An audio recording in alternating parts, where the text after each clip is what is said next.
Welcome, everyone. This is Spelling Beetles, and you're listening to LOTRO Players News, where we take a look at the latest news in LOTRO and hear LOTRO players. And this week we have with us Terry Adwin, Hi. Sanswinda, Hello. Warendis, Hello, everyone. Arendis, Hey, everybody. and Calabathian. Oh, okay, there's my mic. Yes, hello. Saying hello to your mic. Yeah, I thought it was still up at my head, and I was like, wait. Oh, yeah, okay, it's down.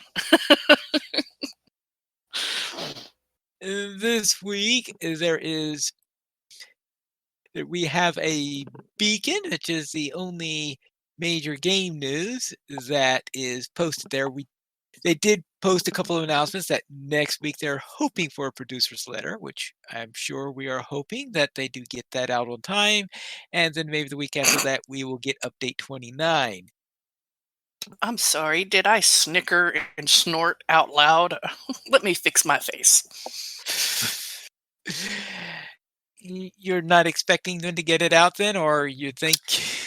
Oh, not on time. Not on time. Let's then head into the LOTRO Beacon then. This is LOTRO Beacon issue 195, where Louis 7 reviews his comprehensive Warden Guide. And you can watch the video on YouTube. And Metal hits here on, well, it hit it today where you could read about the Metal Dome 3 concert, and maybe there'll be some information on there on how you could listen to it after the fact if they recorded it any. The White Flames take this. No, that was on Laurelin today, and you could read about that on the link in there at LOTROartist.com. And the folk in the metal group The Hope will make their quick hollow. I really need to take a pen to the beacon and X out anything that says this weekend on it.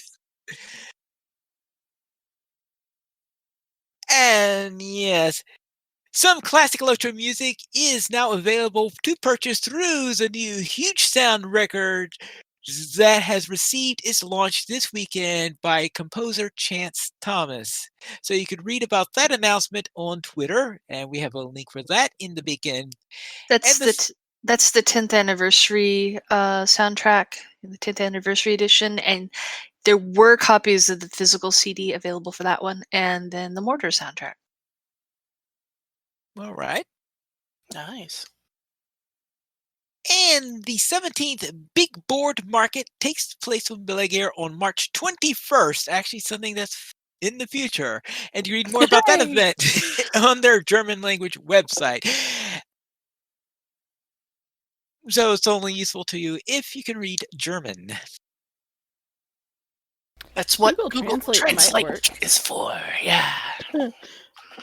Well, yes, I suppose you could use that, but you probably have to translate a few other things also if you're going to get through there. For example, they're talking about events, and if there any of them are audio that you can listen to, then you have a little bit of trouble if you don't understand German. At least I think I would. For our Kid Hall, the Mithril League is an honor-based kinship that gathers friendly players of all skill levels to create a fun and stress-free atmosphere. The kin wants to explore raids and group content together. I thought you were trying to avoid stress. Players are encouraged. That's why they're exploring and not conquering. Okay.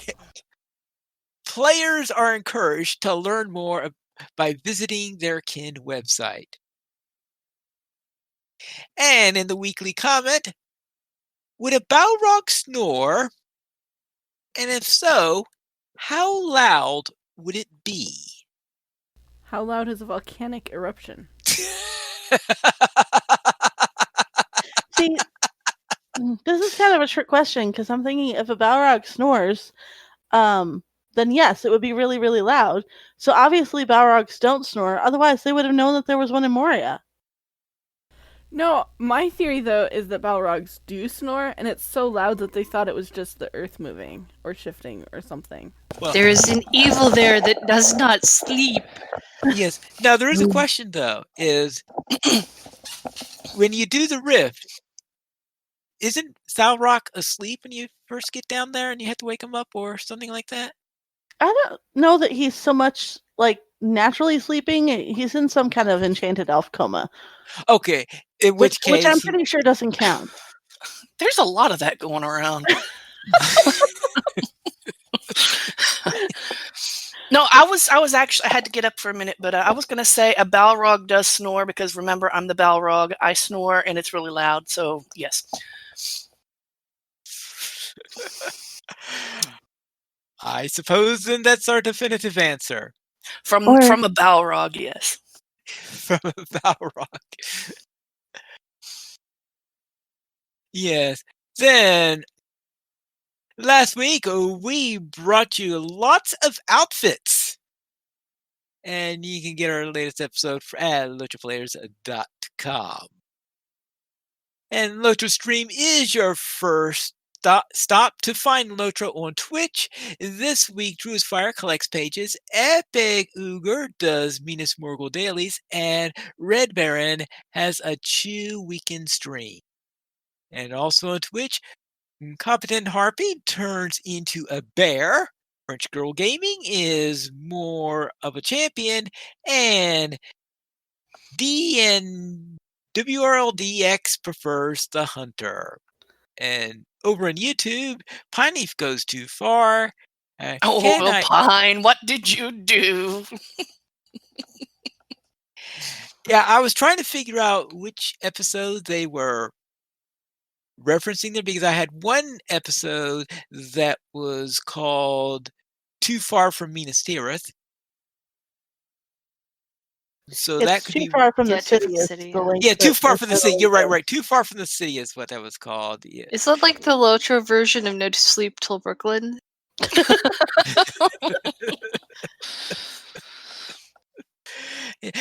So I'm guessing that it was inspired by that one. I think there was another one that also sounded like it could vaguely also have been saying that I went too far. But Too Far from the City sounds like the one that probably inspired that one.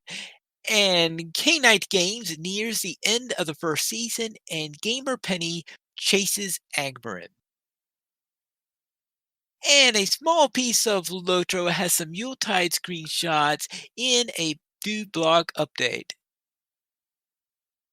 And you can see the pics over in the blog.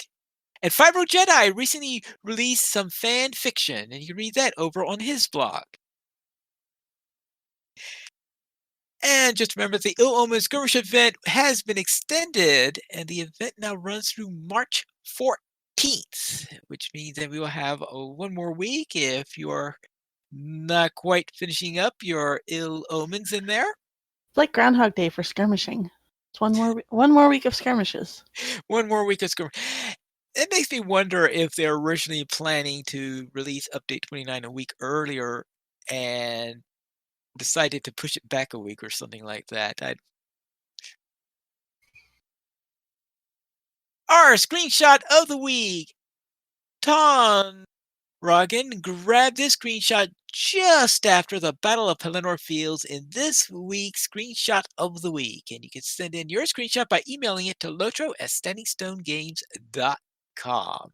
It looks like the dawn after the Battle of Pelennor Fields. And It's a great shot. Mm-hmm. It is Yeah, a it great is. shot yeah, with the dawnless day breaking up and the sunlight finally coming through. yes, because having a nice sunny day after those days of dreariness is really sort of like how after spending a week with constant thunderstorms and suddenly the clouds break up. Or like having almost a solid week of snow and ice and no electricity, and then it's 70 degrees like suddenly just out of the blue. Well, I don't think being 70 degrees in Texas is out of the blue. I think it's more of its natural. Well, okay, maybe natural what time of the year was 70 most appropriate for Texas? Is that a winter temperature? Is that an early spring temperature? Sounds too low for summer. No, summer is blistering. Summer is please don't come here, you will die. But apparently winter this tried to kill us this time. So I mean, I'm not. I don't know.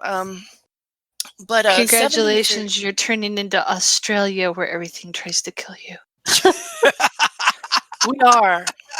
we are, including our governor. So I'm just saying. I'm sorry, I won't get it. I won't get that political. But yeah, 70s are going to be. Sometimes we hit it in the wintertime, but usually it'll be like in the fall and in the early spring. Because about May, end of May, suddenly that's when we get into the 80s and then the 90s, and yeah.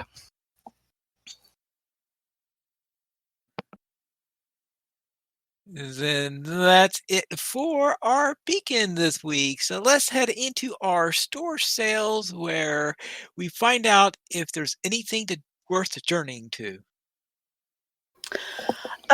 Well, double bonus points is back if you feel like spending some money in the store.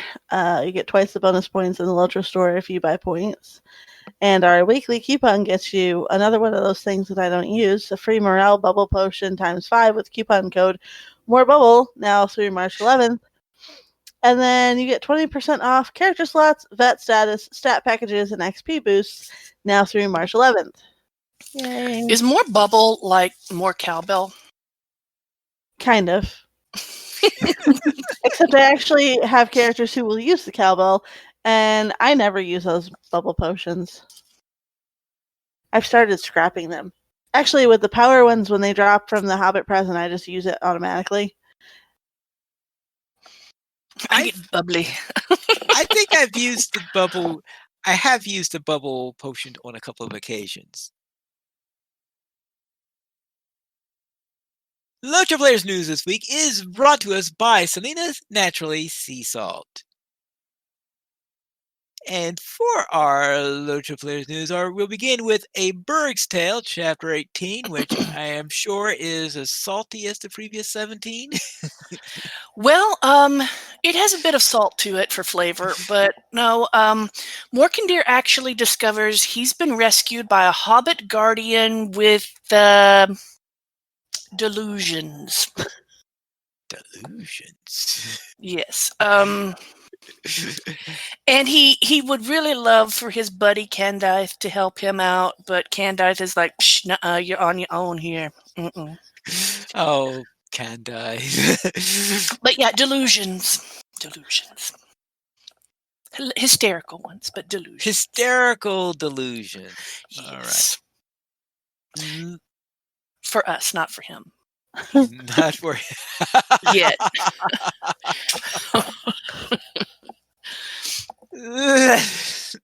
Let's then head into the Update 28 review. This is an expansion, the first mini expansion, which was the War of Three Peaks.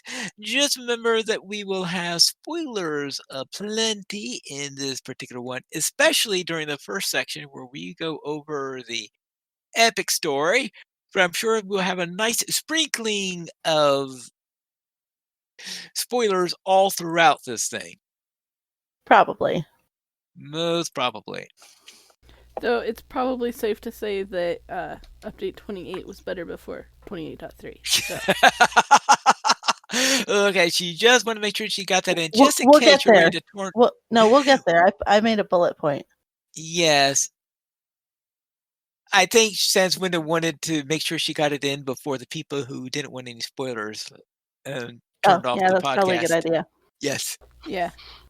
Then let's begin then with the Legacy of Durin and the Trials of the Dwarves, Chapter 4. Also known as How to Start a Dwarf War in 12 Easy Steps. Well, they seem Did it really take that many? No, there are only 9 steps in this. I mean, we're not there yet, so... Oh, okay, you're right. 3 more steps afterwards, yes. I just have this image of Durin before the icy wall. And I think it took only maybe one, but anyway. Well, I mean, he's going to war. It's just that the war with all the other dwarves hasn't started yet. We're coming up on 12. Oh Lord. Right. We've got to. You're right. We have probably another war against dwarves, most likely in update 30, and then update I feel it 31 coming. is probably going to be Gudabad. So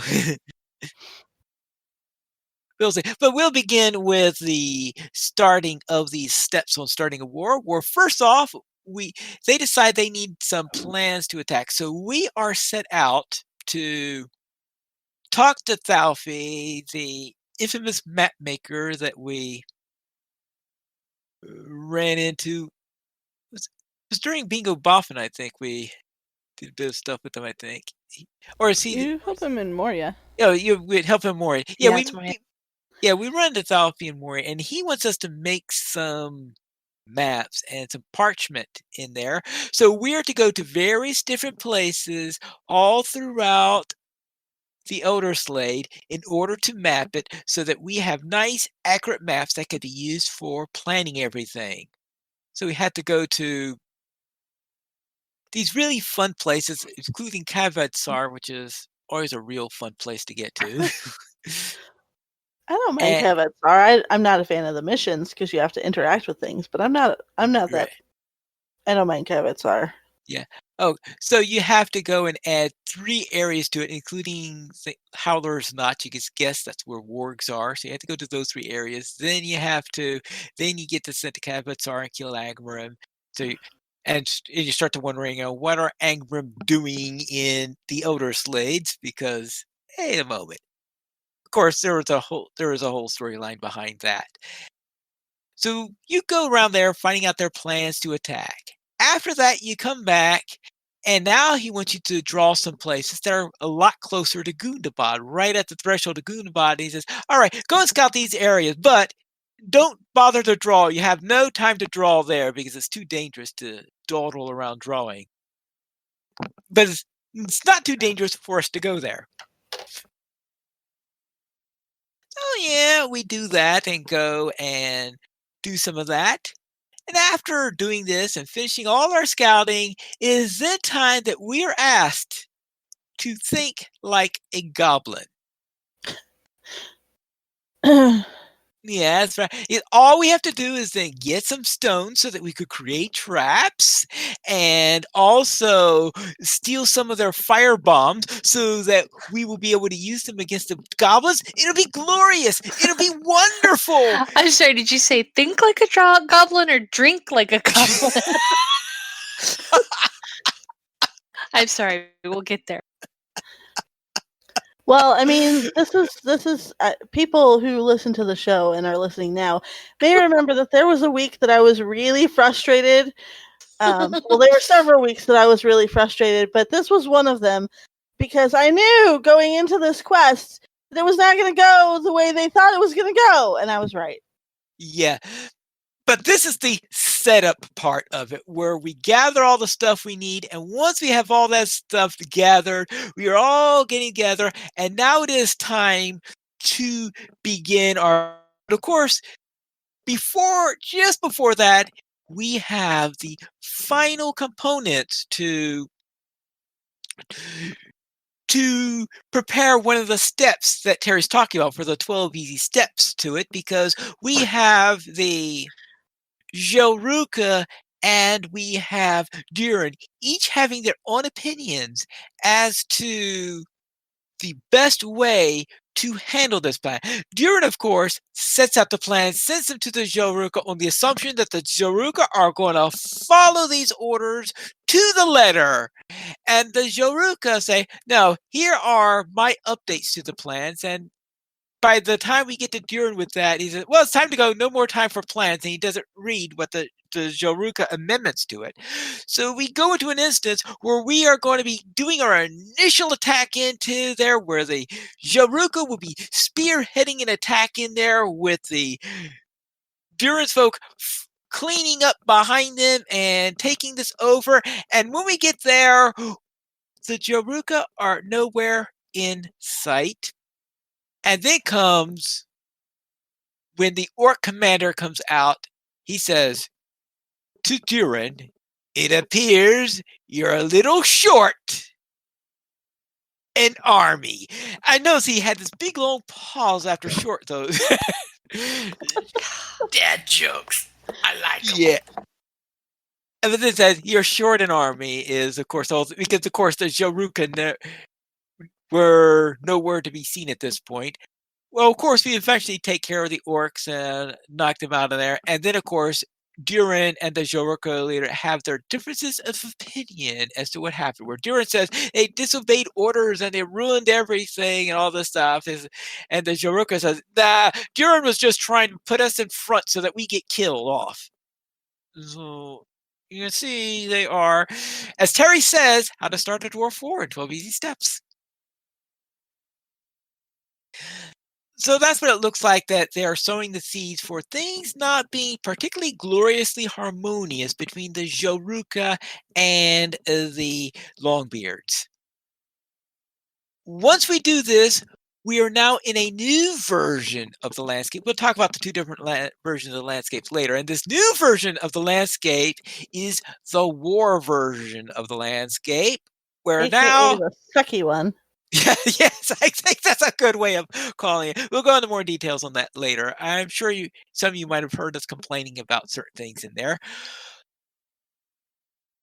So first thing in there is we go in there to try to recover things after the battle, to recover lost weapons, and of course, trying to have that little argument we're talking about between Durin and the Joruka and all that stuff taking place at this point.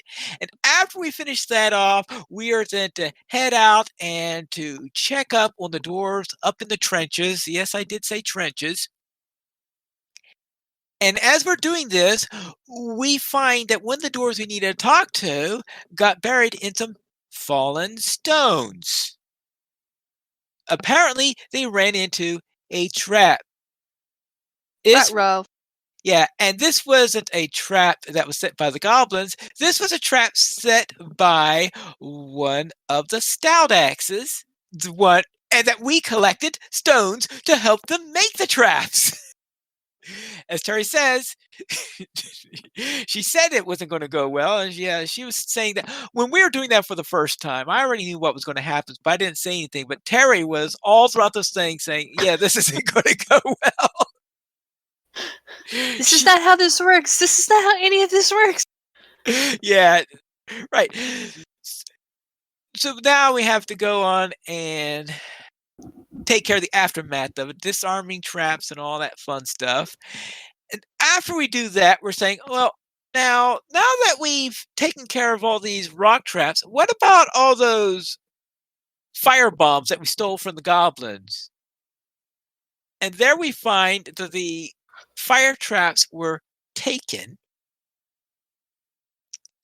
and that our friendly Stout Axe has a great idea of how to set the area near Kaivet Sar into great flames and explosions. Fortunately, he gives us time to warn off the Longbeards in the area so that they retreat before the explosions come around. So we get some explosions, and we also have to kill some goblins because apparently the goblins stole some of the fire bombs that the dwarves stole with them, so we have to steal them back.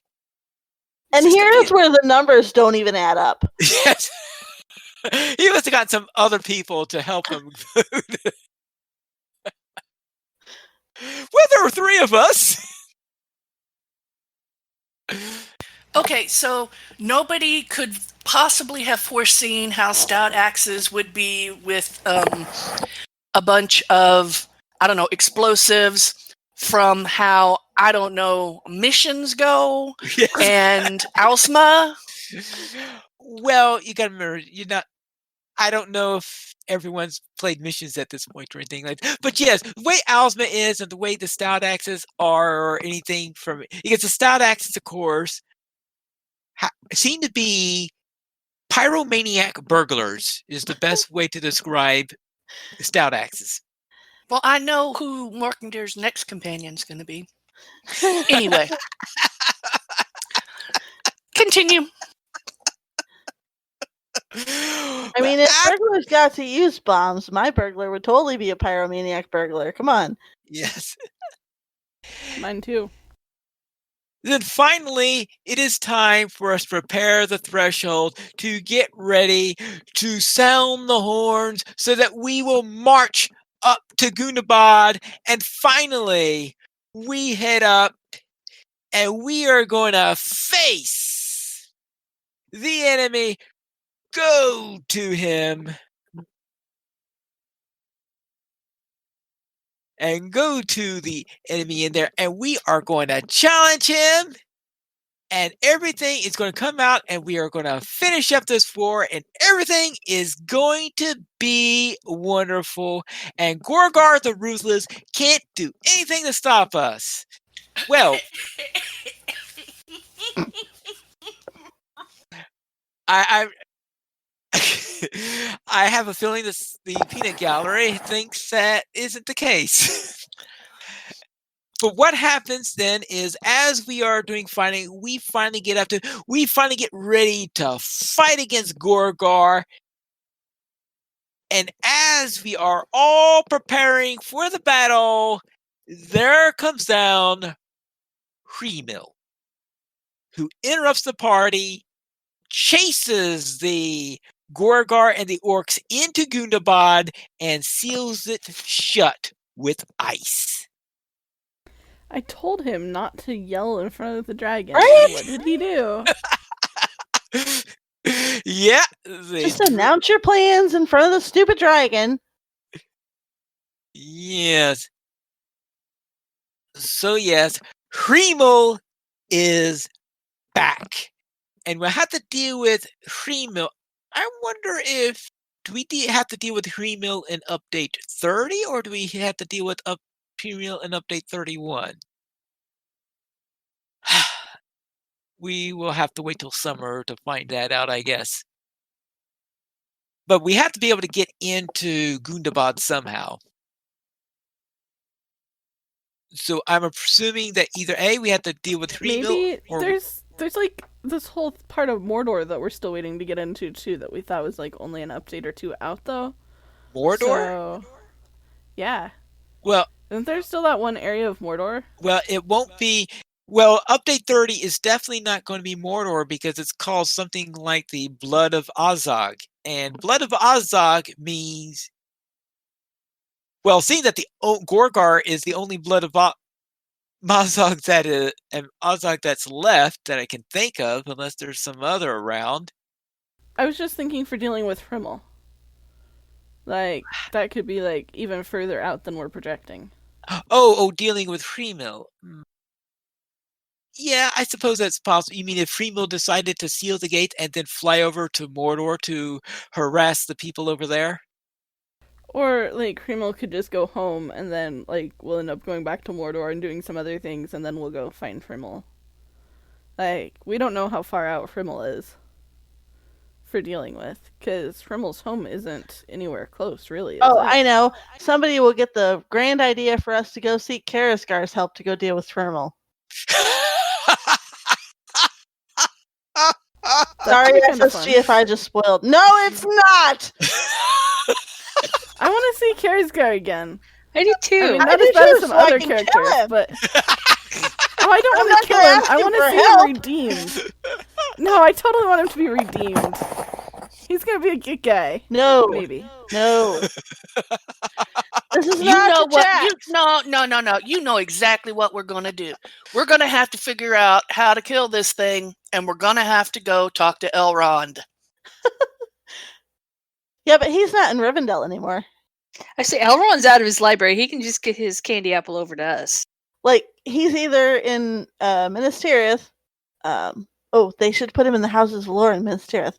Or he's still hanging out at Bjorn's house. You know he's not going to come to us. We're going to have to go to him. This is Elrond we're talking about. Yeah, I know. I'm just saying it doesn't have to be in Rivendell. Yeah, I'm just saying. We're going to have to go talk to Elrond. Yeah, that is, of course, unless they save Hremil until after Elrond returns home. But Yes, you'll have to talk to Elrond somewhere, I'm sure. And that is the latest step in the legacy of Durin and the trials of the dwarves. And I believe the legacy of Durin will be taking a break for update 29, but I'm pretty sure I'll be returning for update 30. We'll see what it does then. But of course, the legacy of Durin isn't the entire update because there are other things that have to it. For example, we do have side quests. And we have several stories that, of course, interleave through them. We have the story of the war itself, of course, where you are doing all sorts of things relating to the war. Some of them in conjunction while you're doing various things for the War of Three Peaks section. I mean The epic. Yeah, I was trying to avoid the word epic because it's not technically called the epic story, but we'll call it the epic True. anyway. I think it's a lot easier. You're right. It's an Main easy word to story. come up with. Yes. Yes. The main story in there, what now passes for an epic story. And in this side quest, we have this war story in there, and you go all over the place, of course, as usual, trying to do all sorts of errands. Now, my favorite of all the ones in this section that I was thinking of was the one where you have this quest where you're supposed to be looking for these scrolls. Now, the fact that you have to wait for the scrolls to respawn is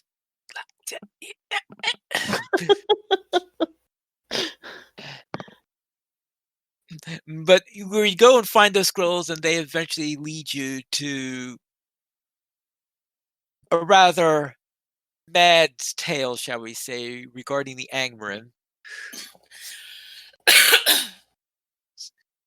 So you have a few interesting... waiting for those scrolls provided lots of opportunity though for attempts at stand-up comedy, testing out new emotes, and spamming the skills to give you new emotes.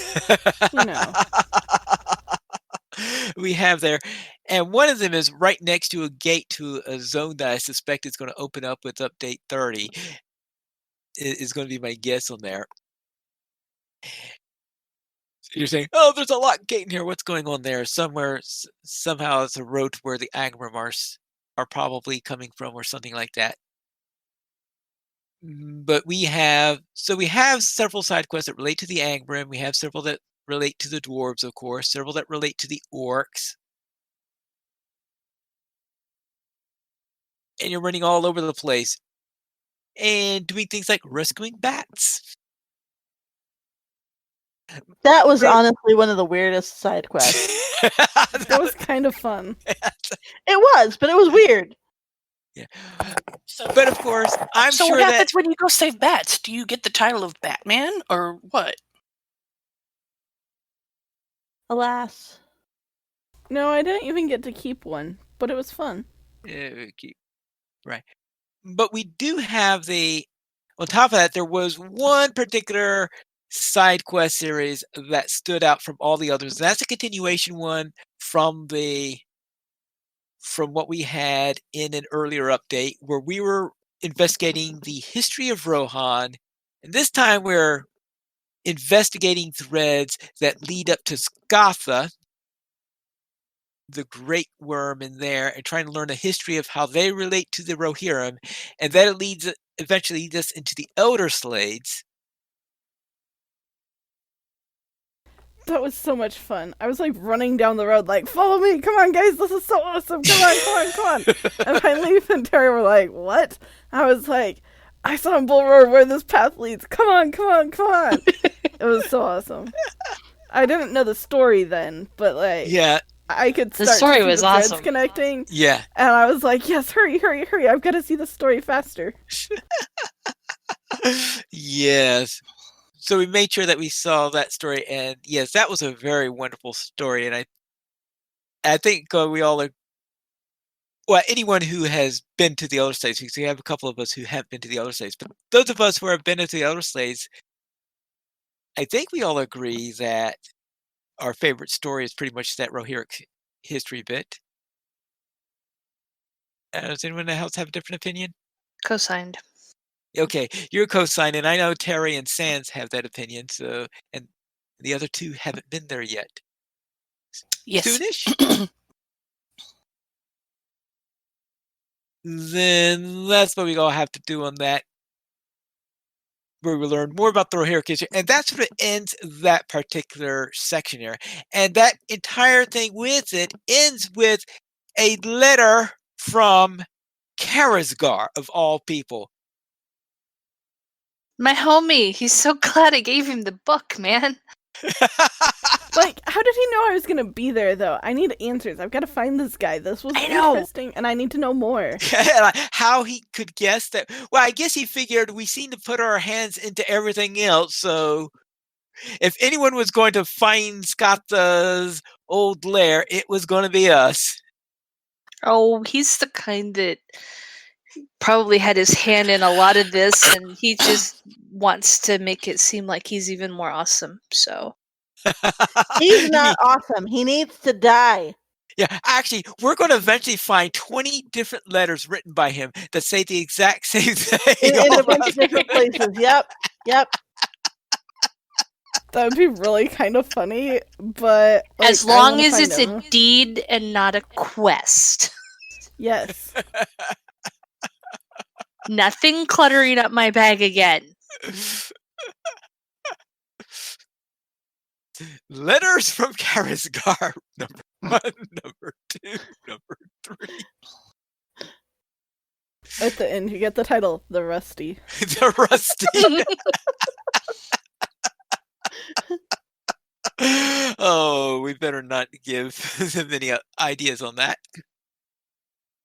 And then that's it. Anything else to say about side quests that someone has?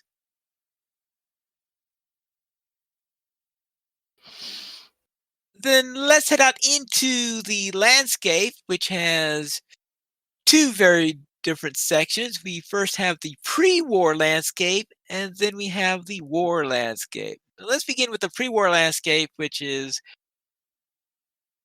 the prettier part of it. Well, I mean, there's less things trying to kill you, so of course you would think that it's more enjoyable. I mean, there's some really cool scenery too, though. There is some amazing scenery. I can remember the first time I got across the little river or brook and up the rise enough to be able to see the gates spreading out in the distance, and I was like, whoa. Whoa, the first time I saw and noticed Gundabad is because somehow there are a couple other times where I think I should have seen Gundabad before that, but I was too busy, wrapped up in what I was doing, that I didn't notice Gundabad. But the first time I was heading to Kavitsar the first time, and then saw, oh boy. Quite a place. But unfortunately, the orcs hold it. And we're fighting This is a war. why we can't have nice things. Yes. So it's a pretty typical northern landscape, I would say, in many of the ways in there. We've got, of course, Gundabad and Kavitsar. We have several towers scattered all throughout the area. We have a few mountain passes all the way through. And, of course, usual rivers and all that stuff. It looks nice and pretty until the war starts. And then the place is filled with trenches and mustard gas. Which just means we need hot dogs. No, wait. And packs of more than, like, 2 mobs. Like, it's really hard to pull just one. Yeah, it is very difficult to it. Hey, what am I going to do now? Oh, let's pull 3 signatures. Yeah, the place is, well, a war zone. They wanted to make it feel like a war zone, and they certainly succeeded effectively of giving you the feeling that you were placed in a war zone. Now, the decision to emulate World War One to echo Tolkien's own war experiences.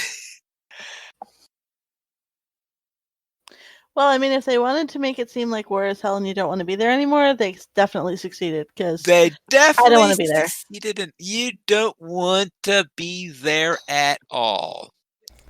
Yeah, but then they decided that that's like the place to earn scrolls now at level cap. Like, really? Ah! Okay, sorry. It should come with a warning though. Bring a buddy, because or it's two, pretty or three. hard, Yes. especially if you are a hunter and don't have anything you can hide behind, or like maybe run yellow line. Yellow line might work if your decoy can stay up long enough.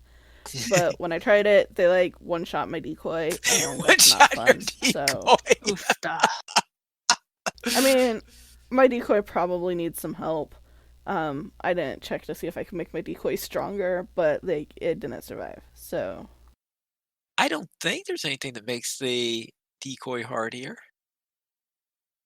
Now, it could be if you're in yellow, in later parts of yellow line, maybe when you upgrade it so that it will explode. I'm wondering if it's more hardy before it explodes, but I wish it would explode even if they were the ones who made it go away. Oh, you mean That'd be yeah, pretty cool. bash, bash, bash, boom. Like, yeah, like okay, fine, make it easier to hurt you by killing it faster. Go for it, by all means. But that is not the case. So that means that we have, yes, the mobs that are on the landscape in that area are just painful to deal with. And of course, you've got these, I can't remember whether they're technically considered to be roving threats or Part of the landscape. war bands or something like this. So you know, the way They're that war you guys keep on talking about this landscape, I'm like, you don't know if they're roving threats or just, you know, the next elite part of the landscape. yeah, You know, they do look like part of the landscape, and we definitely attacked them twice, not realizing that they were different until it was deadly. yeah. But So not roving threat because it didn't have a glowy head. the symbol on the map says warband. Yeah, they call them war bands, despite the fact that they're not mounted. And If you're lucky enough for the symbol to actually load on the map and it's not just running around incognito. Yes. Right. Well, there is. Which is one of the reasons that Probably we engaged with the first one.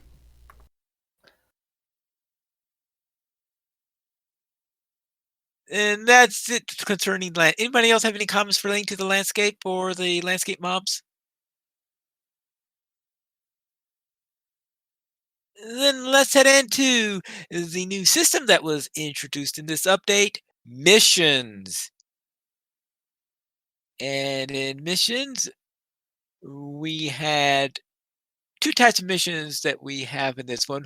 First, we have the reputation missions, which are a bit of a storyline where you do the first one in order to unlock missions, and then you do each time you reach a new rep level with them, you are able to do another mission in this one, and there are a huge number of rep levels here. So there are quite a number of ones there, and you get to know the people in there. And we have a character you do many of these missions with called Alzma, who is a stout axe, who she says that she's a burglar, but I don't know. She's more like a sapper to me. Well, Working she's here has the never run seen a around. burglar like that. I would say she's one of those run around, explode everything type of burglars. Yes. Yeah, Let's- I cannot. I should have written about his. Yeah, I did write his first meeting with her, and a flashback in the Goblins of Stramvarth, and I can tell you that it really he was not impressed with that first meeting. I could just imagine. But yes. Okay, well, now in my yes. headcanon, Ozma is secretly a hunter pretending to be a burglar. Well, Laura Estacio says Ozma is great. I don't disagree, but she's not a very burglarish burglar. And then Sam, of course, is humming the Mission Impossible theme while he's doing that. Though I've got to say, Ozma totally lost me, like, really quickly in the first mission. So, like, in that sense, she was like a burglar, because one second she was there saying, like, let's go forward, and then the next second I couldn't find her anywhere. Like, she had vanished, and there was no way to find her again, and so I, like, did the logical, like, run down the road thing. Don't do that. And, like, it took forever to find her again, so, I mean, she does have some burglar-like qualities.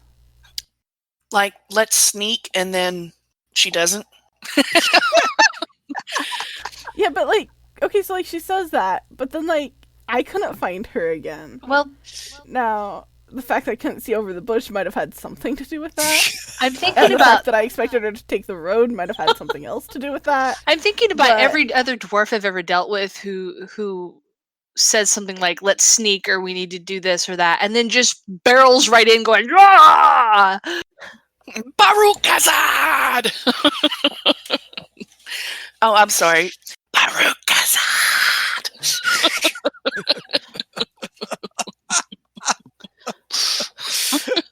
Ah, yes. Yeah, so we have those reputation missions in there. You go through a storyline that parallels the story that you have going on in the War of Three Peaks on attempting to guard and trying to do things relating to the various areas in there. On top of this, you also have your standard missions, and how missions are set up is that there are a total of 80. 80 missions. Yep. And 10 missions are active. Is it 80? Yeah. Oh, no. 8 missions are active each day. And you have a 10-day cycle. So one day you have one set of 10 missions, one set of 8 missions are active, and the next day another 8, and you go in cycle. It's a perfect cycle. In other words, so day 1 is one set of missions, day 2 is one set of missions, day 10 is one set of missions, and then after you finish day 10, you go back to day 1. Sort of reminds me of my high school schedule, how that used to rotate like that. So you have the cycling days in there where you go into there with whatever are the missions of the, and you have to, and you're trying to complete a certain number of missions, because the more missions you do, you get rep for completing missions, and you also have wrapper quests that you do. So you have a wrapper quest where you finish 3 missions in a day to finish up a wrapper quest, and then you finish 4 daily wrapper quests in a week in order to finish up a weekly wrapper quest, and you use that in order to get some extra motes or whatever those things you get from those. And you also get, of course, those marks of the Gabilaha, which have this very, very low currency cap, and And you're you wondering, can't really use them to buy anything useful. yes, that sums it up perfectly. Yeah. The one thing that I might be the most tempted to barter for, they evidently didn't see fit to say clearly, once you barter for this, if you use the item yourself, you can't barter for it again. Yeah, The pets. that too. Well, yes. Yeah, pets are that way, tend to be that way. Well, not all through, like, Minas Morgul. No, everywhere else you can barter Yeah. for pets and use them and then barter them and give them to your alt. Oh, The give them to your alt? only- Okay. Yeah, the only other place I've seen of that happening was the Jigamote from the In League. So yeah, they haven't had anything like that for ages, and then all of a sudden they changed it.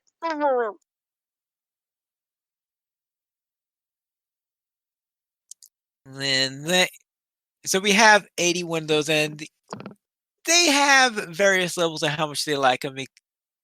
There are some of them which are brutal, some of them which are easy, some of them which are obnoxious, some of them which are funny. So you probably have a mission that's probably suits your style, and at least some of them that will suit your style somewhere in there. And think of them as just simple, quick, instant, small instances is, I guess, best way to put it. Some small instances that you can run, and the object in there is to, well, do whatever they do. So it's typical quest type stuff, similar to many of the things you do in landscape quests or in shorter shorter quest instances. They're actually not too bad for Yeah. experience for low-level characters. Yeah. They're faster than skirmishes if you're trying to do quick leveling up. Yes, they're very definitely faster than skirmishes. They can be faster than skirmishes. Yeah. They are not necessarily faster than skirmishes. It depends on your class and your DPS and a lot of other factors. And also in your level, because at And your 130, level. yeah, because 130, it's when you're at 130 at some level. I don't know the exact level where it switches over, but I know it's definitely true at 130 where the enemies have this 10% extra morale and abilities buff that they have on top of the fact that you're fighting level 130 mobs. They give them a buff on top of that because they figure, oh, you're at level cap, you can easily handle a little extra stuff. We don't want to make it too easy for you. Oh, what's your problem, Pine Leaf? I have no trouble. Yeah, you part of have good why- AoE skills and good weapons with lots of scrolls. Yeah, this is why Yeah. Pine Leaf doesn't like the way I run missions, because I tend to run in and just grab everything and mow it down. Yeah, slow it down. And, hey, I need Yeah, I have to pick my way through, and then I have to try to remember how to get back out, and I get lost easily. Yeah. Yes, there is this thing Except about then sometimes you think like, oh, I have to remember how to get out, and there's like a dwarf that then you have to find your way back to. Yeah. you don't have to talk to the dwarf on the way out unless you want to loot the chest. Because you could just leave instance once you complete the mission, and looting the chest is not a requisite. So if you're at full at the cap for the currency and don't need to loot the chest, then you could just go out from there. So I usually So go I to just barter for housing items and then I sell it. It's quick and easy money. well, there is that method also. So those are the mission system, and I did post an article related to that. I think there have been other articles posted relating to missions. I did a YouTube series called Missions 101 where I've actually have videos for all the missions in there. Most of them are 2 missions in the episode, so I have a pairing of it in there, which made it really quite a thing trying to get this all recorded, all this, because I had to record them in a short amount of time, and I had this big backlog of episodes that came up in there because I wanted to make sure that I was able to get them recorded so that when I was ready to post them, I would have them so I won't be stuck in a thing. Oh no, I forgot to record this episode. So I just made sure I recorded everything in a period of 10 days. Now, anyone here have their opinion on what the most annoying mission is?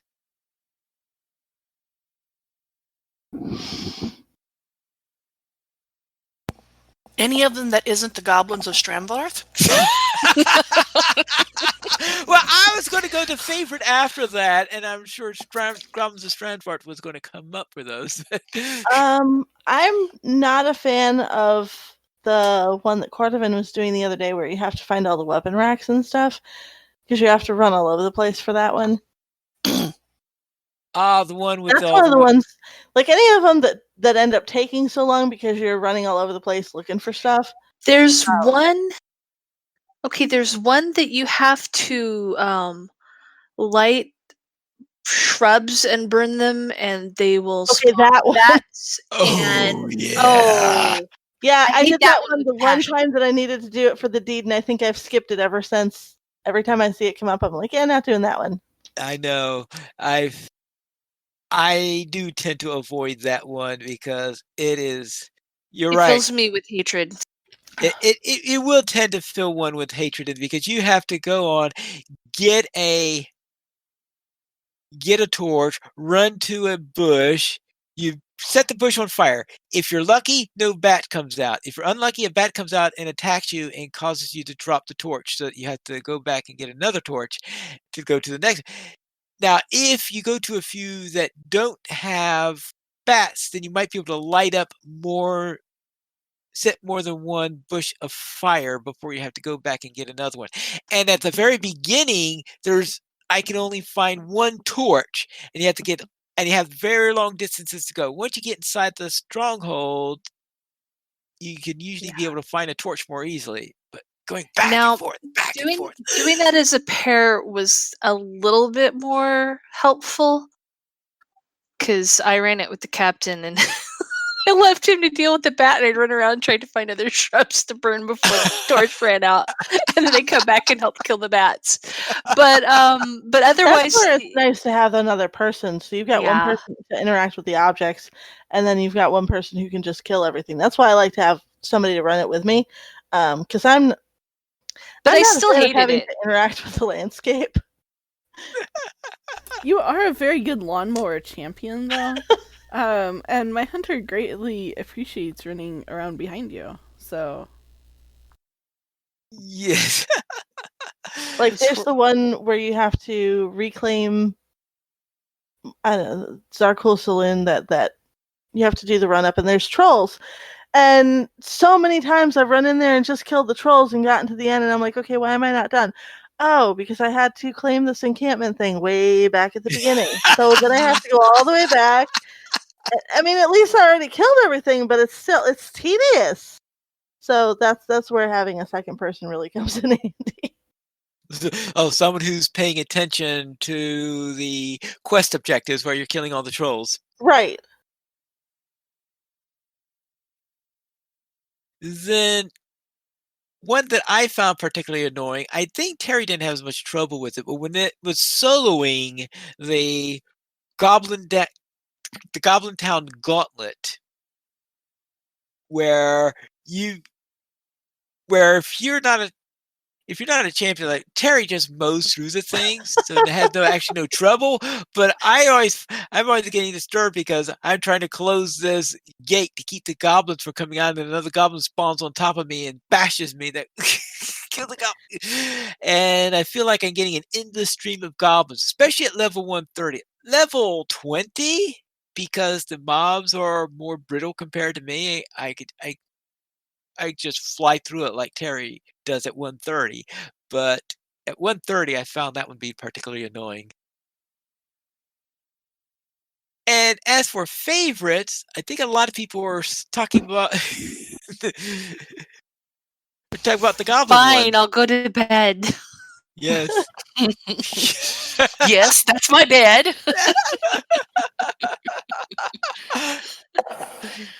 Oh, yes.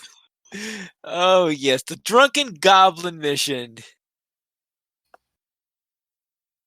And that's worth at least some hilarity, and for some people, that's a favorite one. That's like when I said, "What's the most annoying one?" and I get a response of, "Anyone that isn't that one." Actually, the most annoying one is because the other one that I've only done once is the one where you're in Glimmerdeep and you have to collapse the tunnels, which means you have to know where the heck these tunnels are because they don't mark them at all for you. Yeah, that one I don't like. That one. Oh, I eventually figured out where all those tunnels at after doing it 3 or 4 times. But Yeah, I did it it once, takes a while. and that was all I needed.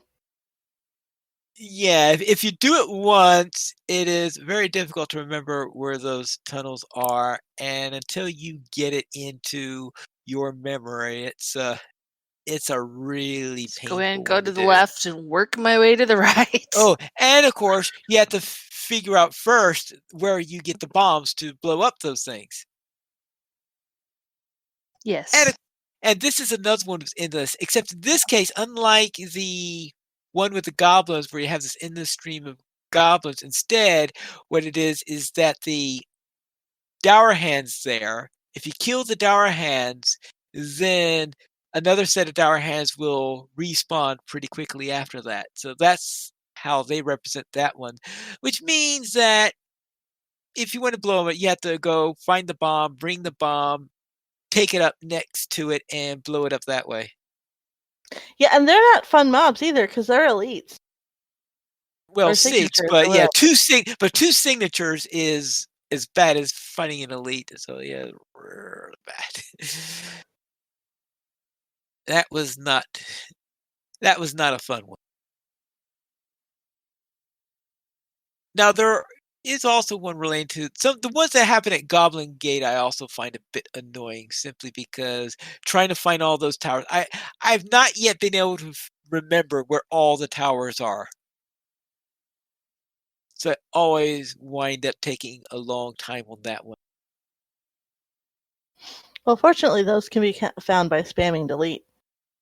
Yeah, there is that. Any other favorite or non-favorite? I like the ones that you can go in and just kill X number of things because then I just round up X number of things and slaughter and I can get through those in like a minute. Yeah. Those do tend to be some of the faster ones, even for me. And there is one where you're supposed to kill there's something where the main thing is to kill a boss, and for variety's sake, sometimes there are different the boss could appear at different places. There's one with wargs where the warg boss could there are at least 3 places different places where the warg boss could have, maybe there are 1 or 2 others, and Mhm. one of those 3 places is down the corridor right off the entrance. So you might as well go and check that one first because if he's there, you are out of there fast. Okay, goodbye. Boom.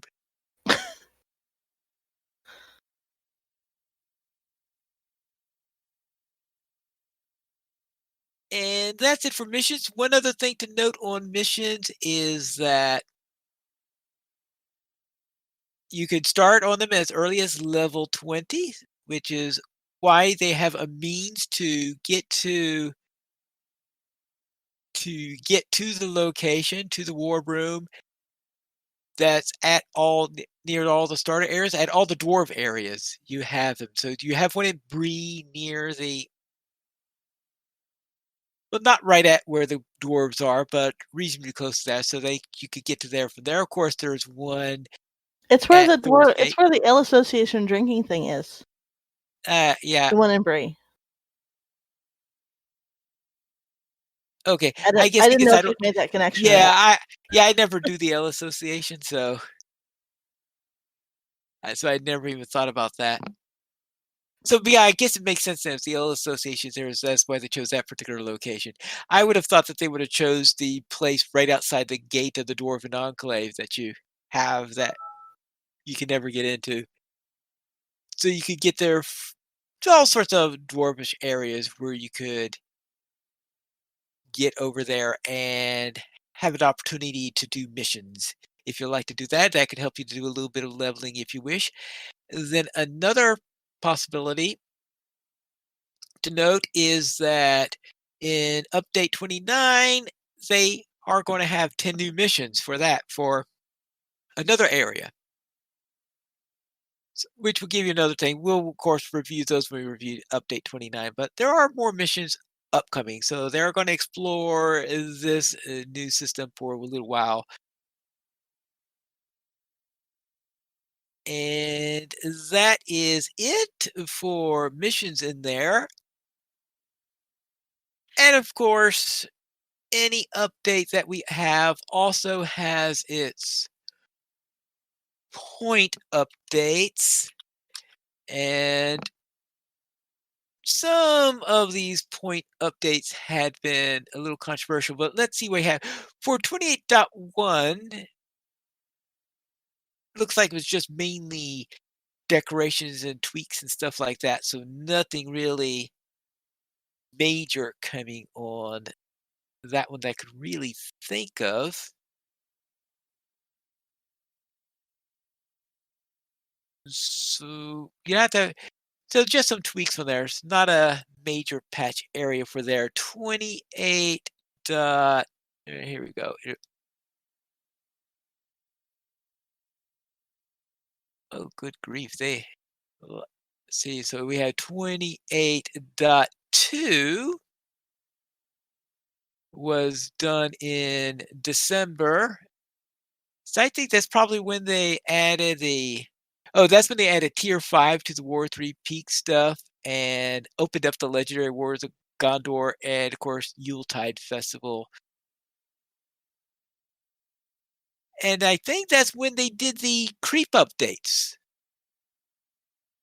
Yes. So I'm sure for some people that would be the most memorable things because creeps were finally being able to have an opportunity to fight in the moors. To actually see parts of the with forest. some chance of success. Yeah, with some chance of success. And I know that you guys picked up your warging opportunities after that happened. Definitely. And I'm sure that you are a lot happier with 28.2 than you are with 28.3. Where Yes. Well, that's a given. Yeah, 28.3 was just, that was the legendary. The worst update I have ever seen. I might not have seen that many yet, but like, go ahead and finish, Ken. I was just saying, yeah, that's where they had the update to the Scrolls of Empowerment. And yes, and Sans is not happy with that update. No, like, okay, so like, if I have to choose which dailies I'm going to do when I log in so that I can advance my characters, I was working on getting Scrolls of Empowerment or Starlit Crystals for their allies so that they could, like, have good allies when they got to endgame, because I have a bunch of Arya characters because I really loved the Arya and there was some really great sales on it and it was really exciting and fun. And then they made it so that, like, if I log in, like, there's nothing I can do to advance my characters. Like, they're all dead. Or I can, like, spend a ton of time trying to unlock the content so that I can run dailies that I didn't like in the first place to get stuff. Like, but I can only get, like, a small amount of stuff compared to what I could get before in an easier instance. And, yeah, Update 28.3 broke the game for me. For my creeps. My creep is still doing fine. Your creep is...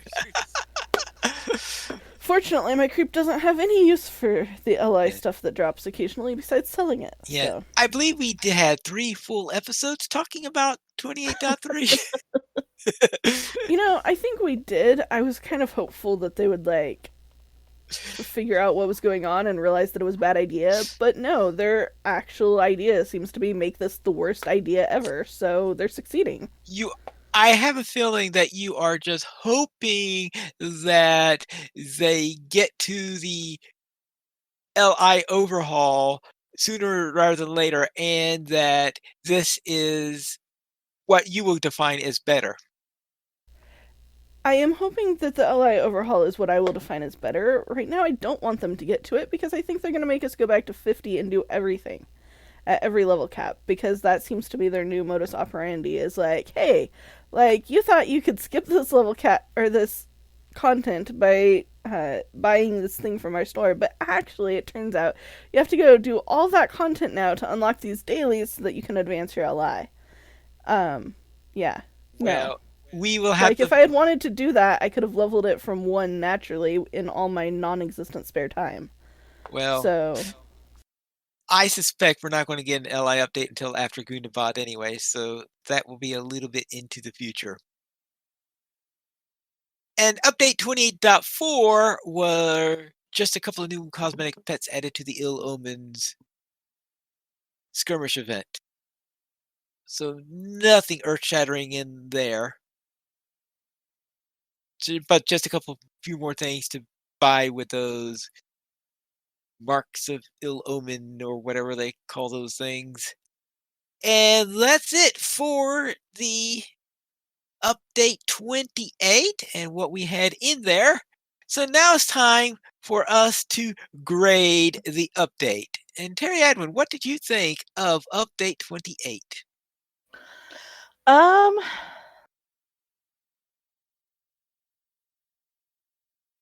on, I gotta get back to the notes. So I am giving this one a C. Is actually my lowest grade that I've ever given to an update. And the only reason it isn't a fail is because of the Rohirrim story, and some of the other stories. I gotta say I wasn't super impressed with the way the dwarf thing got handled. It's probably predictable based on how they've set up Durin's character, but I don't know. I was a little disappointed in his lack of diplomacy, I guess we will call that. Lack of diplomacy. Utter lack of diplomacy on the dwarf. You know, he's supposed to be king of the dwarves, and he's not doing a stellar job. Well, he's king of the Longbeard. Well, actually, he's not even king. He's a prince of Longbeards. He's still not doing a stellar job. Yes. But who did a worse job, Thorin or Durin? Well, we'll have to. Now, when you say Thorin, are you talking about Durin's father, or are you talking about his? Or are you talking about Thorin Like, which Thorin? Oakenshield, but you know. Oakenshield. Anyway. Yeah, actually, it's funny because the Scrolls of Empowerment thing didn't really impact me too much.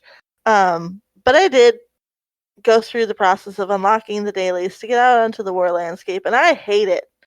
I utterly I don't want to spend any time out there at all.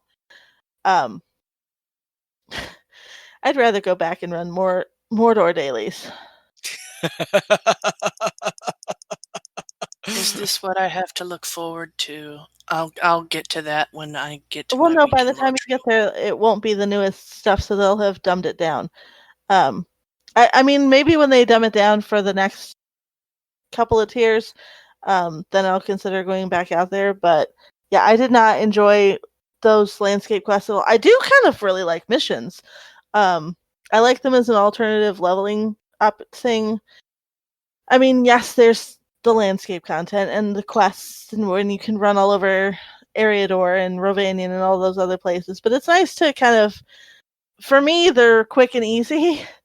I honestly haven't had too much. I mean, I don't have anybody else at 130 other than Terry, so I haven't run them on another class at 130. But I know all of my low level characters right now aren't having trouble with them. A couple of them can be dicey because a couple of them you pull more than one thing, but really it's not anywhere near as bad as going out onto the war landscape, because that's just how to kill yourself really quickly when you don't bring friends and you're squishy. I mean, I'm not either of those things on Terry. I'm not squishy, but I still don't enjoy going out on the war landscape because I appreciate that I have friends that are squishy. That's all I got. All right, Sans, what about you? Well, I really, really, really liked the Rohirrim story. That was amazing. Well done. A+. I actually really enjoyed like the bat story too. It would have been like even better if I had gotten like a pet bat out of the deal. So like a good solid A on that. Durin is like a spoiled toddler I can't put in timeout. And I'm not really a fan of him, so like I threw in a lot of fish slapping, and then he sent me into the war area, And then, like, just fish slapping and rude emotes were not enough to express my displeasure with him, and I would like to send him to timeout until he grows into the title of Prince, because he is nowhere close right now. You gotta remember is that it's only a few months since we found him drunk as practically a kid in the... that should have been the first warning. Prince Hal, he's not. He's not going to turn into Henry V here, I don't think. Well, if he gives us a "we few, we happy few" speech. He may end up doing that the way things are going. It'll be him and 5 other guys fighting at the end. Right? Sorry. And that's only because everybody else went, you know what? Go fight yourself. Pretty much. I'm hoping that Durin is going to mature. But, yeah, Durin's part of the story, and it was average. It was okay. I'll give him a C. The war story, like, okay, like, in terms of making it feel like I was entering a war zone, like, absolutely, great work. In terms of actually being able to survive the war zone I was entering, no, not happening. My hunter was way too squishy, even with good gear and good allies. I rightfully do not like that landscape, but I think it is accomplishing what they wanted it to accomplish. So I guess that's good. I really liked the creep dot update, and the 28.3 I would give an F minus. So, I don't know. Average it all out. I guess if I don't consider the 28.3 part of it, probably in the B range. They did give me some nice pigs too. But yeah, Durin needs a timeout, and I avoid the war landscape. Oh, I guess I should, like, add to this, though. Like, I've also avoided missions. Like, I've done a few missions behind Terry, and I'll do the goblins at Stramfirth if I happen to log on and notice it, but I don't usually check the missions, because, like, it's running dailies for basically no purpose right now for me, and I have better things to do with my time, like dishes. So, like, it was fun sometimes to be like, hey, I'll run dailies instead of doing dishes right now because it's more fun. But, like, it's not. So I haven't been. So, yeah, that's where I've got. And what's the final score?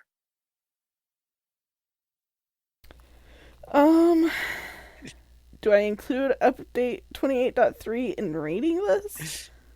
If I include update 28.3, it's a solid fat F minus. If I don't include update 28.3, probably I'll give them a C plus. Okay, we'll go with the C plus, seeing that 1-point update. I mean, I've only been through on the one character, but it was bad. It was so bad I don't want to take my other characters. It sounds like it's more like a C minus then. Well, I don't want to take them into the war area, but the war area was a rather small part of the whole experience of that for me, because I've avoided going back by myself. So, all right, Calabathian. I'm going to have to go with a conditional, like C plus as well, because I haven't actually been able to get out and do anything more than just the missions. I can't really give that, because I haven't gone and out there, and I don't have any characters that can at this point. I'm gonna give it a conditional C plus just for the missions, because a lot of the missions, after I've done them a few times, they're really annoying, but I can do the goblins of Stramvarth, a whole bunch, and it's never not funny. I get into a drunken dance fight, a dance off with a goblin, okay? Who's also drunk. There's something to be said for that, and that's great. I mean, it's like, how did you defeat him? And it's like, I outdanced him. So, yeah, conditional C plus All right. is what I'm going with. Okay. It sounds like Arendis is giving it a W. Yeah, I'm not there yet, so Okay. I'm too low of a level. I haven't even done missions or anything. I mean, I could give it a conditional grade of I'm concerned about what's coming down the pike, but No, we'll, since we'll I wait till you see it yourself. Yes. yeah, She's giving it a grade of HC, highly concerned. yes. Yeah. All right. Let's see. Guarendis, what about See, you? I'm having problem. Stories, A. I like the storytelling, even as annoying as the dwarves are. They make you feel annoyed. I mean, these characters are written well. The scenery, the world building is amazing. Scenario and everybody else who worked on it it's gorgeous. The music is great. Accessibility to the random player, especially after 28.3, if you haven't had a chance to get your gear up and your weapons up, C minus. So I don't know. I guess I could wipe out what I put both of those things there. I guess I could wipe it out and give them maybe a C plus, B minus. It's kind of somewhere in between there if you average them together. But to me, it's two totally different things. What they've created was amazing, but I don't feel like it would be very easily accessible, as we've said over and over again. It's tough, and if you haven't had a chance to upgrade your stuff before you get there, it's even tougher. So I hope that they look at that going forward. I'm sorry, I'm not sure Especially if I if can. you're solo. Yeah, I'm not sure if I can divide the two different grades. You know, I don't feel like it's doing justice to the storytelling and the world building to knock it down from an A for that. But the actual play, I find it really hard to believe that anybody be excited trying to go in there as a solo player. It is a bit of a pain as a solo player. I'll have to give you that. I was lucky I had somebody I could run through the content with. If I hadn't, I probably wouldn't have completed the content. As for me, I did a solo YouTube video series on the content for this, but you'll notice that in the war zone, let's just say that there are a few points that somehow got bypassed. Which means that I certainly didn't go through some of the more annoying things that were, because I think that was what eventually led to the dailies and some of the things that wind up having you to get into. I didn't unlock the dailies. I didn't attempt the dailies, at least not solo. I did do the whole thing with Terry and Sands in our small fellowship that we did there. I either intentionally or subconsciously or unintentionally, I can't remember which one it is, missed the ladder content in the war zone. And I don't think that the storytelling that I was doing for my YouTube series was lost in any way by what I bypassed. So I think I was better off with the story that I was told on the way that I did it. But overall, I had a lot of fun with missions. I think I did all the missions at least 3 times through because I did the original run of the missions with my main character. I did another run through for the recording of my YouTube series with that character, and on top of that, just to see if I could do it, I was going to see, can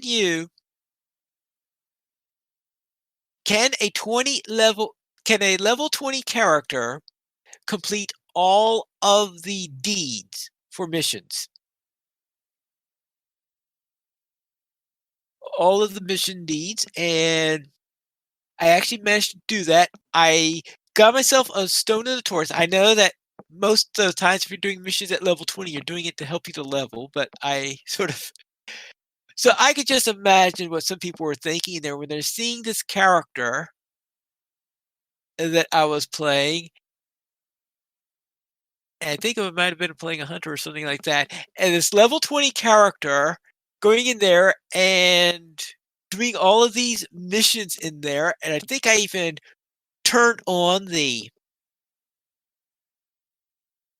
might have used some of the titles in there that said, because when I finished the last high title of the missions and finally got the very, very final one that you needed to do, I took that title in there.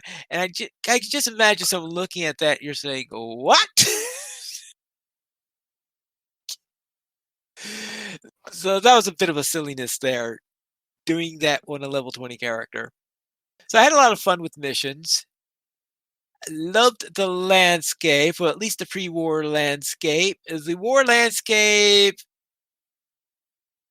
well, it, as others have said, very, very effective in conveying what they were attempting to convey. I don't know whether or not goblins and well, okay, I can see goblins using mustard gas in there because they tend to use very dangerous things that are half as likely to kill them as it is to kill the enemy. We see goblins do things like that all the time, so yes, I get it. Guess it is in their mentality. Some very wonderful storytelling, as was mentioned by Guarendis. As for 28.3, I'm not as bugged about that as Sans Windows because, well, I never try to get to the higher tiers necessarily on my allies anyway, so what else is new?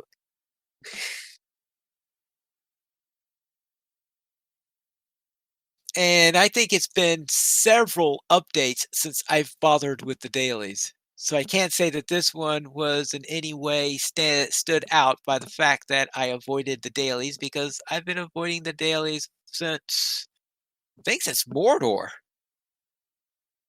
Except when maybe Fair. I do one with Terry or something like that. So overall, I will say that actually no, I might have done some for the Veils of Anduin. Now I think of it, because I think I did some for the Veils of Anduin.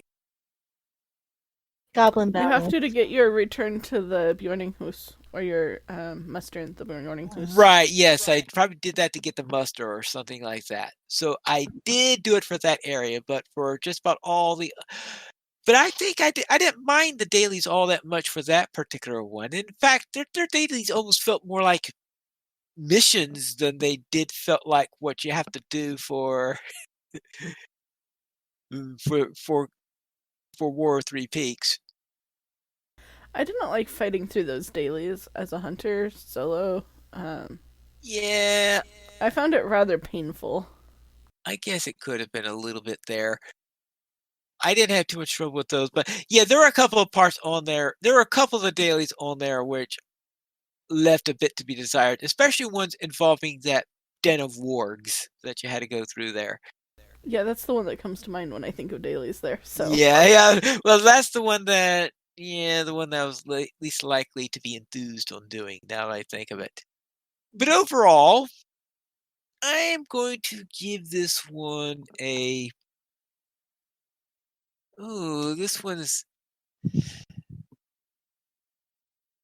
Ooh, it's. I'm gonna give it a B plus.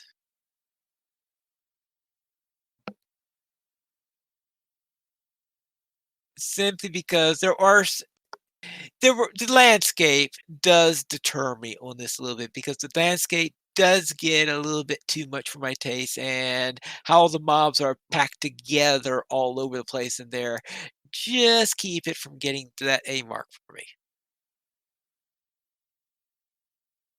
And that is it for our scores for update 28, the War of Three Peaks. Anyone else have anything they wish to add before we continue?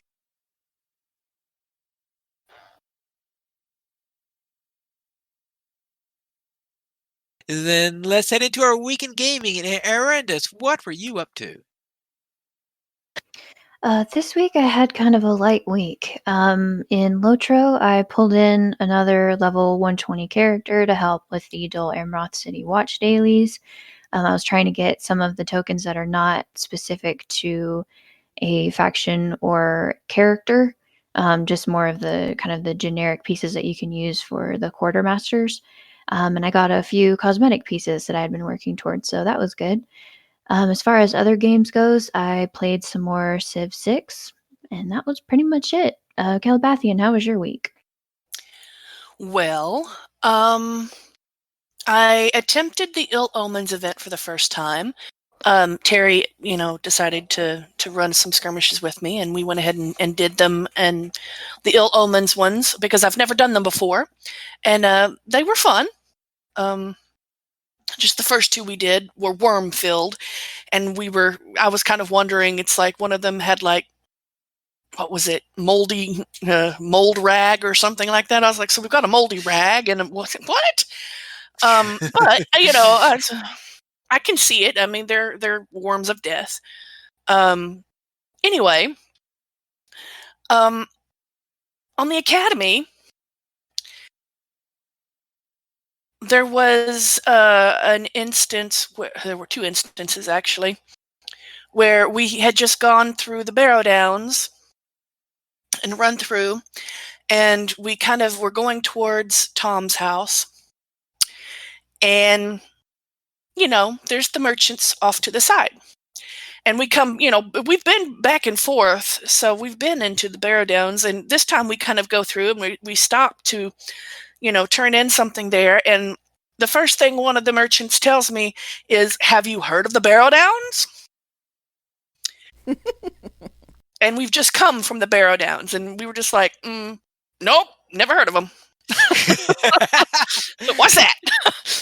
And then also, on a more personal thing, I kept forgetting, because it's a slightly different group. They're level 16, and I'm running a lore master.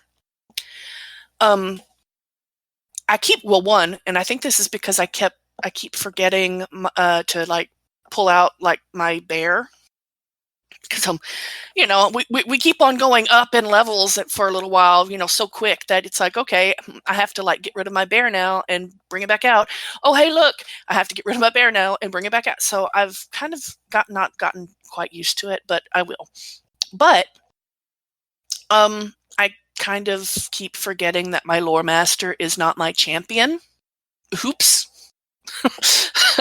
So I'm running through here, and they're both elves, and I'm waiting for everyone, and I pull a bunch of the ravens, the Crabane near Langland, and I'm waiting for everyone else, and I'm sitting here like, I'm not worried, I'm a champion.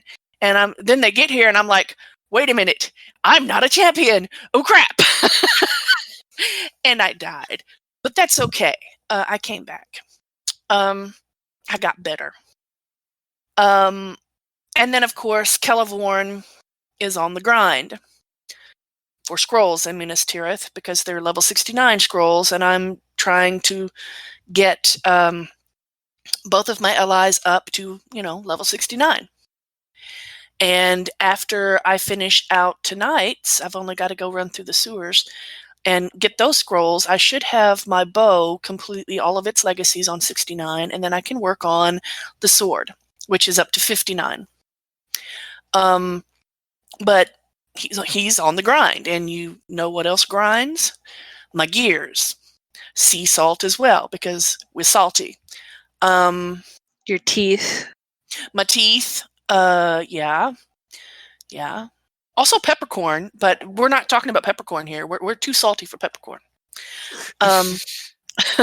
We're spicy tonight, okay? Well, some people like to have both salt and pepper with their meal.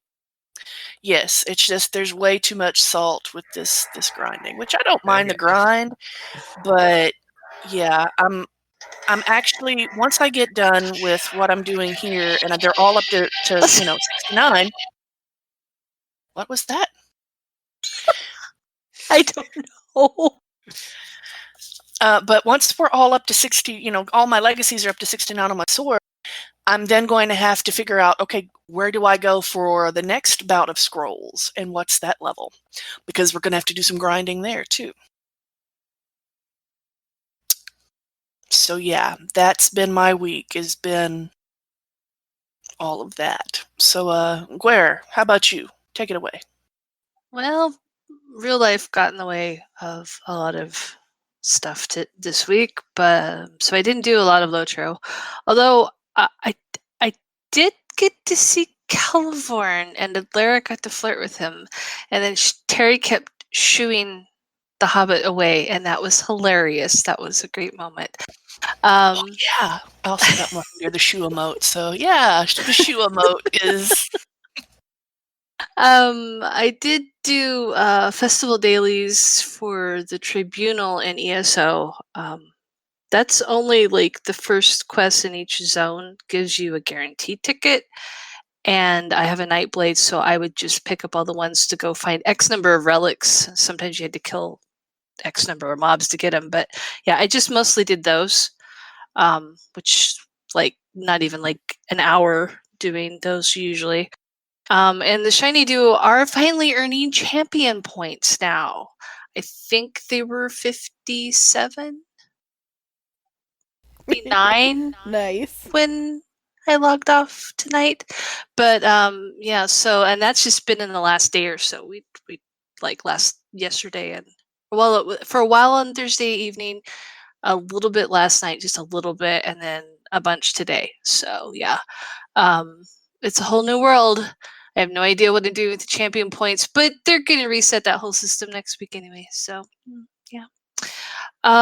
Since Linda, what did you get up to this week? Well, this week I went warging, and yes, my warg really wishes that there was like a warg den like full of sofas that could be called like the sofa pits.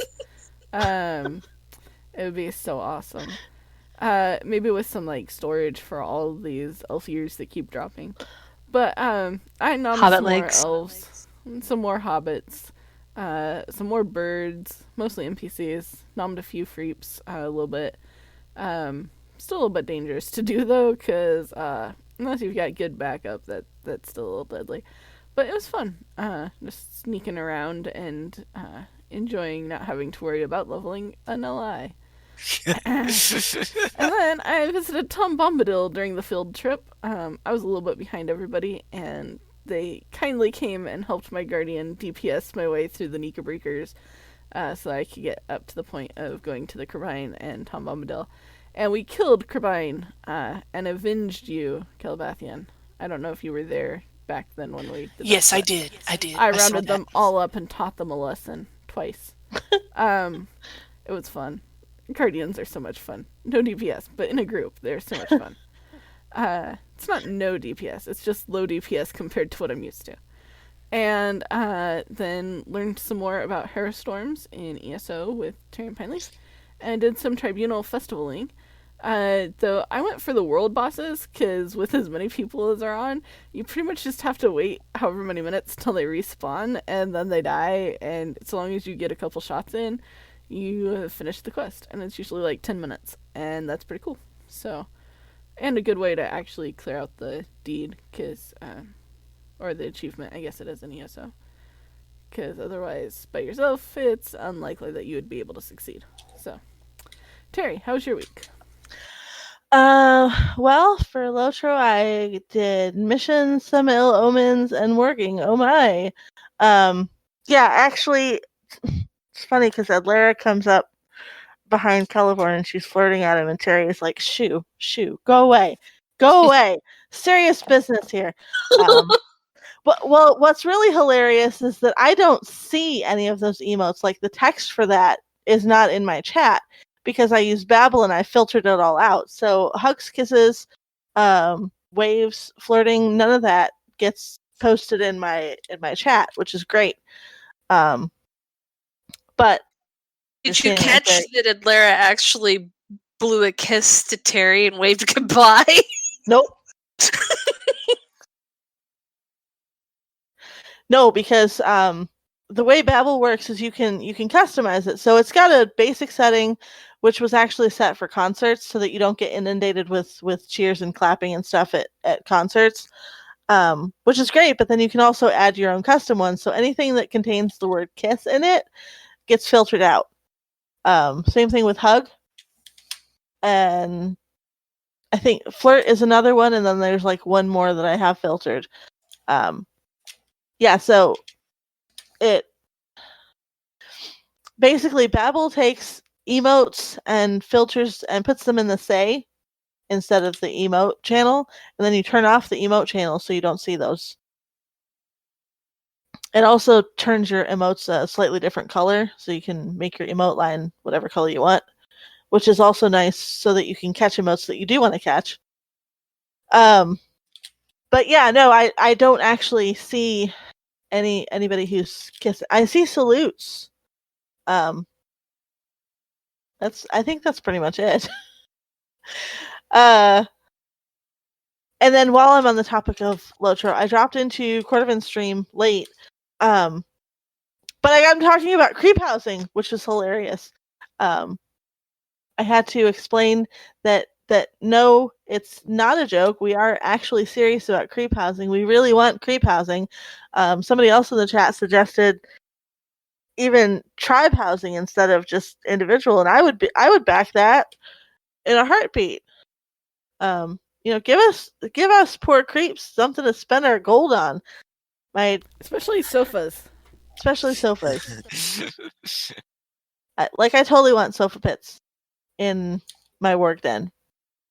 And then last week I was talking about Heart of Evil DLC for Craft the World. I did finally conquer it. I got to the lowest level of the elf fortress, and I beat the evil elf lord. Actually, I had to fight him 3 times, because when you first encounter him, he's like, "This isn't over," and then you beat him a second time, and you find him again later down. "This isn't over still," and then you find him the 3rd time, and he's hanging out by the portal, which is where you can go to more worlds. And then it was finally over. But that last battle was a bear, because it's him and a couple of guardians and a whole bunch of elves, and the guardians plus the boss can each summon more elves plus gargoyles. Yeah, it was just nasty. It took me like 3 attempts because I stuck my portal right there, and I kept having to call the dwarves home to take naps and heal up and eat some food, and then, okay guys, we're gonna go back and attack again. But yeah, we did it. I beat the level. Total time spent was 16 hours and 41 minutes. So spread out over about 3 days. And then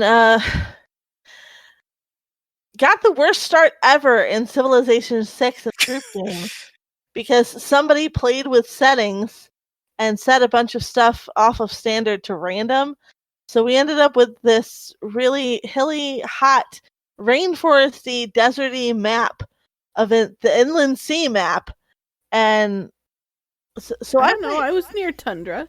I play Rome, and the reason why, the efficacy of the War Machine depends on having really good production, which part of that is being settled by a river so that you can A, get extra coins when you build your commercial district by the river, and B, you can have a watermill in your city. And I did not get started by a river, and I wandered around for 22 turns looking for a river to settle by. You were the roaming Romans. I was the roaming Romans for 22 turns. And then and we had discovered like 2 of the NPC civs, and the first one's Norway. And like the next turn, he's like, "Hey, can I send you a delegation?" I'm like, "What do you want to send it to? I don't have a city."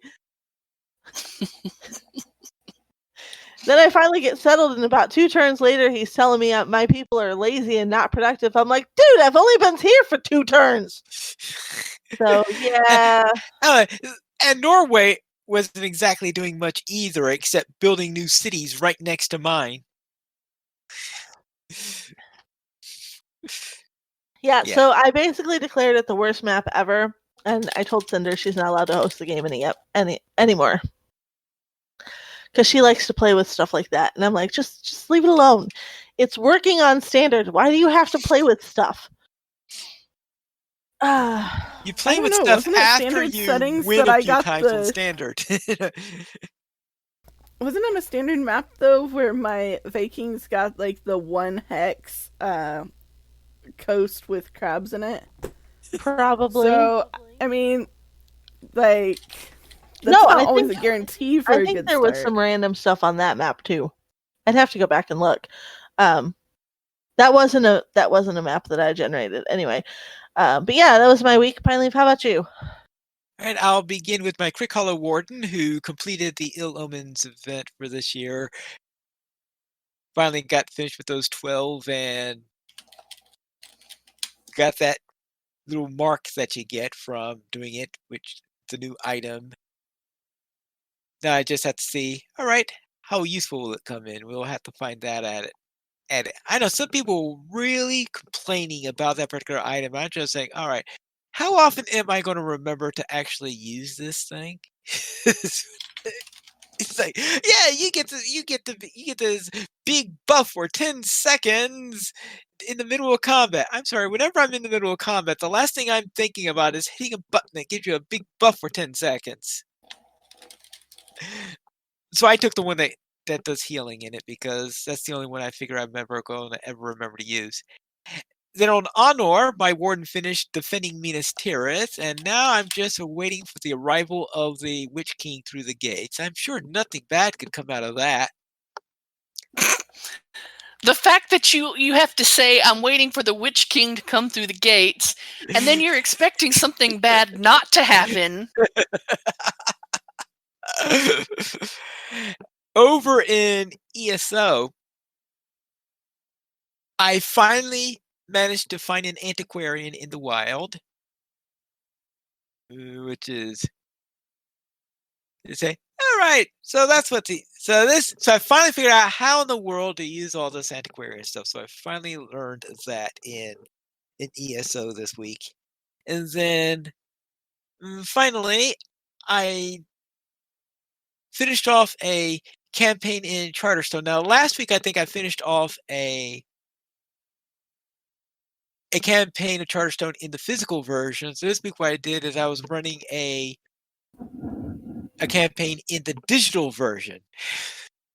So yes, I was having a lot of fun with that. So I know I first played the physical version, then I got the digital version, and I'm playing that quite a bit recently. And that concludes my week in LOTRO.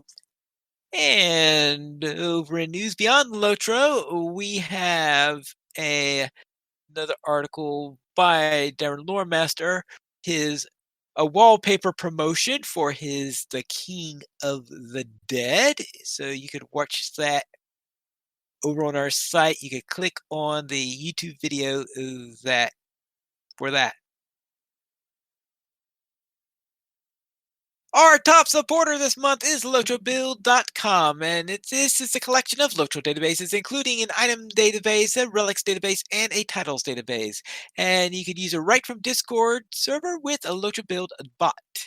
We currently have 16 supporters on Patreon. If you'd like to join us in this illustrious raid of players, you can help support LOTRO players. Go to the donations page. You can support the Players Alliance on Patreon. Your money would be used for podcast hosting, our website hosting, and to pay for our live shows. If you'd like to support us without joining Patreon, you can contact Track at lotrplayers.com. We did not receive any reviews, but we did receive an email this week from Provier of Fiction Horizon. And what does he say, Calabathian? Calling on me, teacher? Okay. Hrovier of Fiction Horizon writes, hello. Why, hi there. Yes. My name is Hrovier, and I'm an owner of Fiction Horizon. We have just made an article about the best Lord of the Rings podcasts, and your podcast, LOTRO Academy, is included on our list. LOTRO Academy? Yeah. You can check it out on the link below. and the link is given. If you would like us to change something or if we made some mistake, do let us know. It would mean a lot to us if you could share it with your audience or maybe link back to it on your website. We will keep listening. Best regards, Hrovje.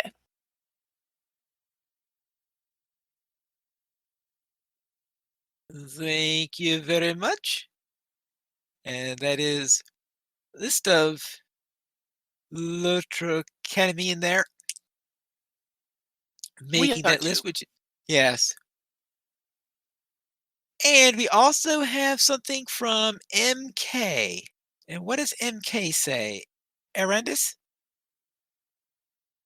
MK writes, I've always liked traveling in Forakel, like Brannick. I love snowy zones.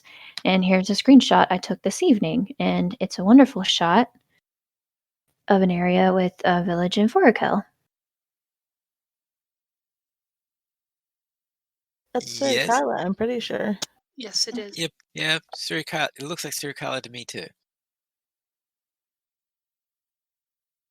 And thank you, MK, for the screenshot. And you could see the screenshot if you go into the show notes that are connected with the article.